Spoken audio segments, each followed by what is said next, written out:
안녕하세요, 소아입니다. 네, 오늘은 제가 본 영상 들어가기 전에 공부할 때 평소에 쓰는 팟캐스트들에 대해서 소개를 먼저 드리고 넘어가도록 하겠습니다. 쉐도잉이랑 그 다음에 동시통역을 공부할 때 제일 많이 듣는 프로그램들이 지금 보시는 바와 같고요. 제일 많이 듣는 거는 아무래도 NHK거든요. 컨텐츠가 자주 올라오고 건수가 되게 많아요. 그리고 다른 애들 같은 경우에는 일주일에 한 번 정도 올라오는 빈도거든요. 그래서 자주자주 듣고 싶다라고 하시면은 아무래도 NHK를 제일 추천드리고 싶습니다. 그 다음에 말씀드리고 싶은 거는 이거는 일주일에 한 번 올라와요. 그리고 그 주의 주요 테마를 2개 정도 가지고 와서 상세하게 리뷰하듯이 설명을 하는 방송인데 굉장히 재밌어요. 제가 듣기에는 재밌습니다. 그래서 NHK를 듣다가 이거 너무 지루하다, 똑같은 것만 계속 들으니까 너무 좀 그럴 때 있잖아요. 그럴 때 이걸 듣습니다. 그러면은 조금 가끔 한 번씩 웃기도 하고 네, 그리고 또 소개해드리고 싶은 거는 이건데요. 이거는 이토 요이치노 라운드업 와르드 나우라고 하는 방송인데, 이 아저씨가 말이 진짜 빨라요. 말이 진짜 빠르고, 그리고 표현이 조금 어려워요. 이거를 동시통역용으로 추천하다기보다는 저는 빠르게 말을 하는 연습용, 그리고 이런 표현들도 쓸 수 있구나라는 그런 차원에서 듣는 용이고요. 그리고 내용이 시사적이어서 다른 채널들보다 조금 더 뭔가 평론가적 입장에서 뉴스를 바라보는 그런 것들을 배울 수가 있어서 듣고 있습니다. 되게 재밌어요. 그 다음에 한국어 공부할 때 쓰는 거는 동시통역용으로 자주 듣는 거는 이건데, 이게 스피드가 뉴스라고 써있긴 한데 라디오 형식으로 진행이 되는 거여서 생각보다 많이 빠르지 않아요. 동시통역 연습하기에 저는 좀 괜찮다라고 생각합니다. 내용도 매일매일 업로드가 되기 때문에 그날그날 주요 뉴스들을 이해하기에도 좋고 해서 겸사겸사 자주 듣고 있습니다. 네, 이렇게 제가 공부할 때 쓰는 팟캐스트들을 먼저 정리를 해드렸습니다.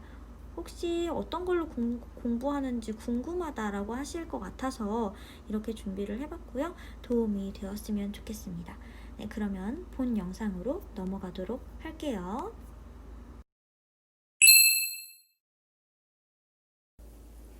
네, 그러면 오늘 영상은 인하우스 통역사에 대해 이야기해보겠습니다. 먼저 현업 경험이 있는 사람들에게 물어보지 않으면 알 수 없는 그런 현실적인 이야기들을 알려드리려고 해요.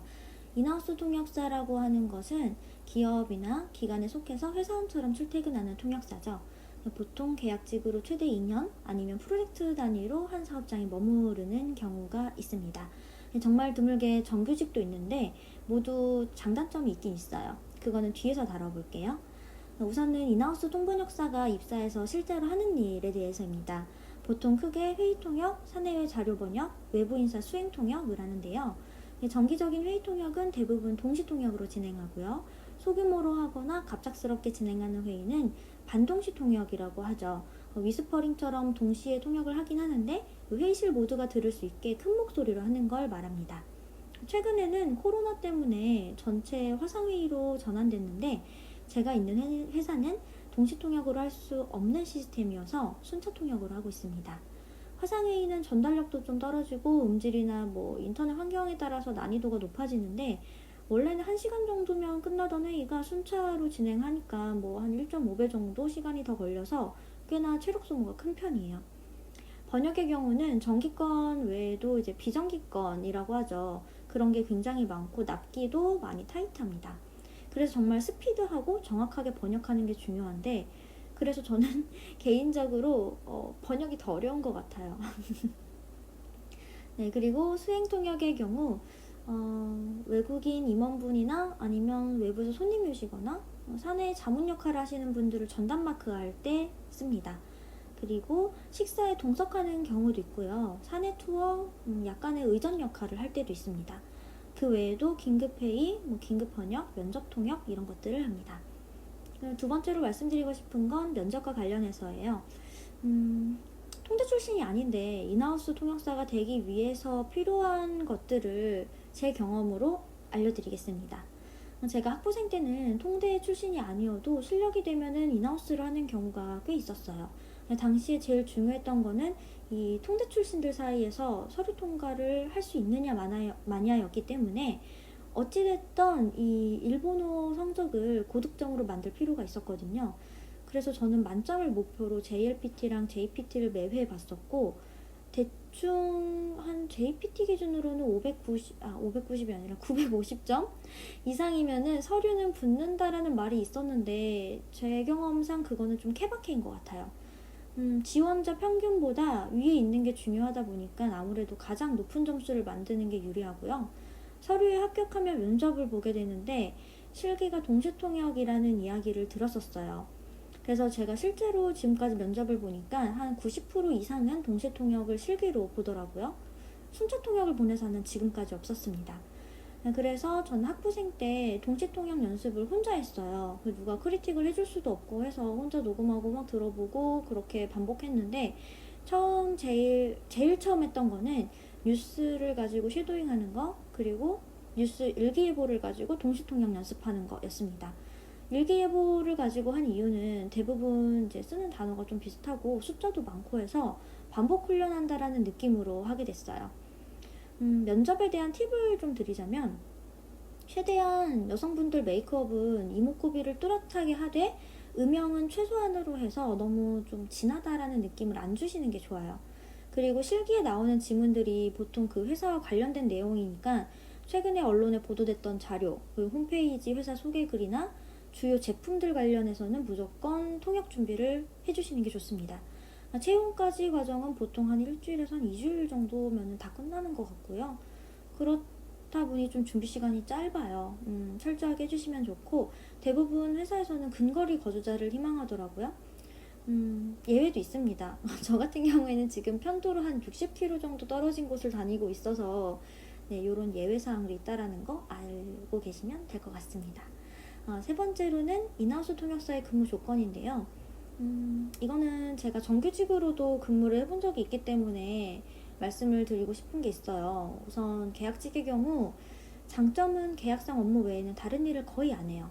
사무보조가 만약에 계약 시 언급이 됐다라고 하면은 같이 해야겠죠. 불필요한 업무를 하지 않아도 되기도 하고, 야근도 거의 없고, 내 커리어에만 집중할 수 있는 시간이 많다라고 볼 수 있습니다. 하지만 단점으로는 고용이 좀 불안하다는 거죠. 회사마다 또 다르긴 하지만 나이가 어릴수록 선호하는 경향도 있고요. 한마디로 좀 계약직은 안정적이지 못하고 연차가 쌓일수록, 그리고 내가 다녔던 사업장이 많아질수록 앞으로 갈 수 있는 곳이 점점 줄어들게 된다라는 그런 단점이 있습니다. 그래서 정규직은 어떻냐라고 하시는 분들이 계시는데, 장단점은 계약직이랑 반대라고 생각하시면 돼요. 안정적이라고 하는 게 가장 큰 장점이고요. 단점의 경우는 제 경험을 말씀드리면서 이야기를 드릴게요. 입사를 하게 되면 승진이라는 시스템에 부딪히게 될 거예요. 나는 통번역사로 입사를 한 건데 정신 차려보니 이 회사의 승진 조건에 맞춰서 다른 일까지 해야 된다라는 거죠. 한마디로 통번역 외적인 업무들이 점점 연차가 쌓일수록 늘어날 수밖에 없습니다. 그러다 보면 어떤 문제가 발생하냐면 업무량의 전복 현상이 일어나요. 회사 입장에서는 이 사람을 인사평가하기 위해서 실적평가를 해야 하는데, 매년 다른 사원들은 업무량을 점점 늘려가는데 이 사람은 통번역만 한다라고 하면은 뭔가 좀 평가하기가 석연치 않다라는 입장인 거죠. 그래서 통번역의 질적인 평가를 그럼 중점적으로 하면 되지 않느냐라고 생각하실지 모르겠는데, 이 윗분들 같은 경우에는 통번역에 대해서 그렇게 잘 이해하시는 분이 많지 않아요. 만약에 팀장급 이상의 통번역사가 있는 회사라고 하면 이야기는 조금 달라질 수 있을 것 같습니다. 저는 이게 엄청난 단점이라고 느꼈던 게, 사실 한 회사에서 계속 일을 하다 보면 매번 좀 레파토리 비슷하고 단어도 비슷하고 이렇잖아요. 근데 여기다 다른 업무가 많아지면서 통번역에 집중할 수 있는 시간이 좀 줄어들다 보니까 제 스스로가 결과물에 만족하지 못하게 되어서 자괴감에 빠지기도 했습니다. 심지어는 점점 일본어가 엉망이 되는 것 같은 그런 느낌도 받았고요. 좀 완벽을 추구하는 게 기본인 통번역사인데 이게 저한테는 좀 엄청난 스트레스로 작용할 수밖에 없었습니다. 네, 이야기가 조금 길어졌는데 뭐 그렇다고 해서 계약직에 문제가 뭐 없다라는 거는 아니고요. 뭐 어느 회사나 막 공통적인 단점일 것 같은데 통번역사로서 존중을 잘 해주시는 분들도 물론 많지만 그 중에는 해당 언어를 좀 잘하시는 분들이 뭐 쟤 얼마나 잘하는지 보자 뭐 이런 좀 삐딱한 시선으로 보시는 분들도 계시고 억울하게 책임 전가 대상이 되기도 합니다.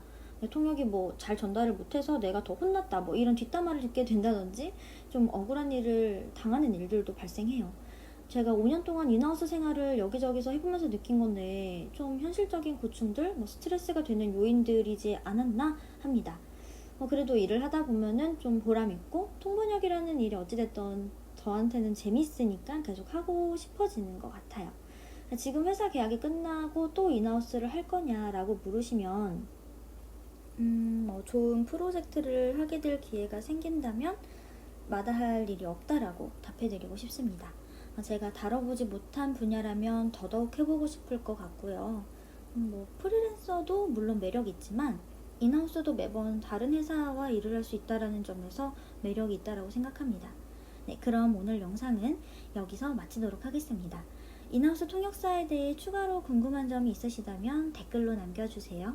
오늘 영상 재밌게 보셨다면 채널 구독, 좋아요, 알람 설정까지 부탁드리겠습니다. 다음에 다른 영상에서 또 만나요. 안녕.